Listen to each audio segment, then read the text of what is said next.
जांभळे, हो जांभळे बाहेर या. हो मी पाहिलं तुम्हाला, बाहेर या. हो जांभळे बाहेर या. तुम्हाला काय वाटलं मी लपून बसलो इकडे? काय एक झुरळ आलं होतं इथे, त्याला शोधत होतो मी. आता आमच्या रामाश्रयची एवढी मोठी बाग आहे, मग कधी कधी झुरळ येतात अशी कुठे कुठे. बागेमधून रिसेप्शनवर झुरळ तुमच्याशी लापाछपी खेळायला येतं का? नाही, एवढी हुशार नाही आहेत आमच्याकडची झुरळ. ते मला सांगत होतं, अण्णा इस्माईलला सांगतायत की या वर्षी ते मोदक बनवणार नाहीयेत. कधी आलं होतं हे झुरळ? हे का आत्ता आत्ता इतक्यातच आलं होतं. म्हणजे त्याने मला सांगितलं आणि लपून बसलं ते. तुमच्या त्या झुरळाने तुम्हाला सांगायच्या अगोदरच मगाशीच तुम्ही मला हे फोनवर सांगितलं. मग परत कशाला आला तिथे? मी अण्णाला बघायला आलोय. तुम्ही अण्णाला बोलवा. नाही नाही येणार ते, नाही येणार. आणि मोदक बनवणार पण नाही ते. नाही येणार, नाही येणार ते. बरं का नाही येणार ते अण्णा? का नाही येणार? ते प्रसाद बनवतायत. गणपतीत मोदकच बनवतात ना प्रसादाला. हा हा, ते पहिल्या दिवशी ना. ते झाले बनवून, आता नाही, आता नाही. बरं का नाही बनवणार ते मोदक? किती प्रश्न पडतायत या माणसाला. ते अण्णांना मोदकाचा राग आलाय हो. अहो तुम्ही काय बडबडताय, तुम्हाला कळतंय का? हो, अण्णा मोदकांवर का रागवतील? मग ते मोदक बनवायला खूप वेळ लागतो ना, रागावले. त्यांनी काय पहिल्यांदा मोदक बनवायला घेतलेत का? मला फक्त 60 मोदक हवेत, 600 नाहीत. तुम्हीच बोललात. 600 नको आहेत ना तुम्हाला, पण तरी त्यांना 600 मोदक बनवायला लागतात ना. तुमचे 60, यांचे 60, यांचे 60, 60 60 60 60 करत केवढे मोदक बनवायला लागतात. रागवले ते. जाऊ दे, सोडून द्या, जाऊ दे. तुम्हाला मोदक द्यायचे नव्हते तर मग ऑर्डर कशाला घेतली? थांबा थांबा, चिडू नका, चिडू नका. मी तुम्हाला एक आयडिया सांगू का? आपल्या बाजारपेठेत मस्त मोदक मिळतात. ते भिडे आहेत ना, भिडे, त्यांच्याकडे तिकडे घ्या ना. मला माहिती येते. हा पाटील आळीतल्या नमू काकूंकडे सुद्धा मिळाले असते.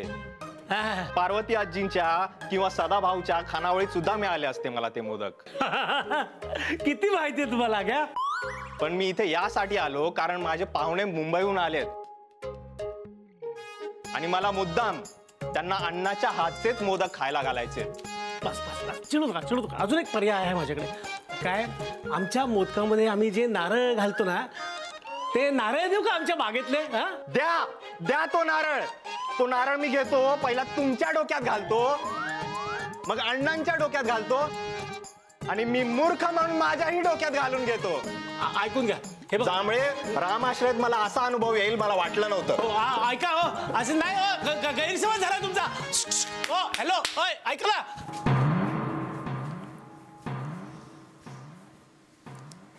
चहा आणलास? अत्रंग, मगाशी काउंटरवर काय चाललं होतं रे? काय नाही, काय नाही साहेब. काही नाही. माझ्या काही कानांचा प्रॉब्लेम नाही झालेला. मी ऐकलंय सगळं. नाही ऐकलं मी, पण कळलं काहीच नाही. खरंच गाडी शिकायची आहे यार. आणि मी रोज प्रॅक्टिस करते ना प्रॅक्टिस. काय तर प्रॅक्टिस करते, सांग तिला. क्लचवर पाय ठेवते आणि गाडी नुसती भुरभुर भुरभुर भुरभुर. इंडिकेटर लावा म्हणलं तर वायपर लावून ठेवते. गाडीचं स्टेअरिंग तर असं फिरवते जसं काय लहान पोरांची गाडी आहे. बासा,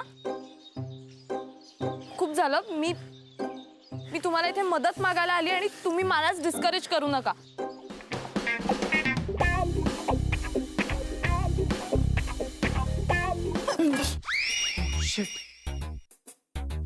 तू पण इथे लपलीयस? हो, मी काही पाल नाहीये भिंतीला चिकटून राहिला. What are you kidding me?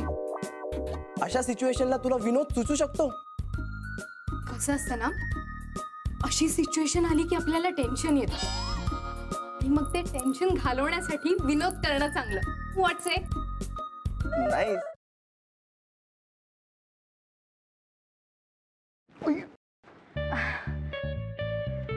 Sorry. It's okay. हे एक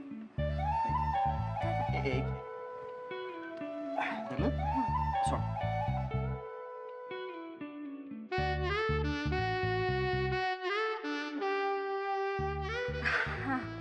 थँक्यू.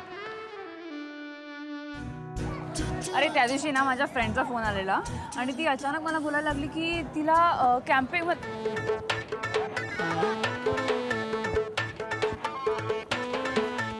काय करतोयस? मी पळतोय. ह्याला पळणं नाही म्हणत, ह्याला जॉगिंग म्हणतात आणि ह्यांनी करून तुझी ढेरी कमी नाही होणार आहे. गपे, ह्याला पळणंच म्हणतात. मी असंच पळतो. तुला पळायचंय तर पळ. अरे पण तू का पळतोयस? अरे आपले मित्र आहेत ना, त्यांना हा? विचारायचंय त्यांची युवागिरी काय आहे. वा, हो चल.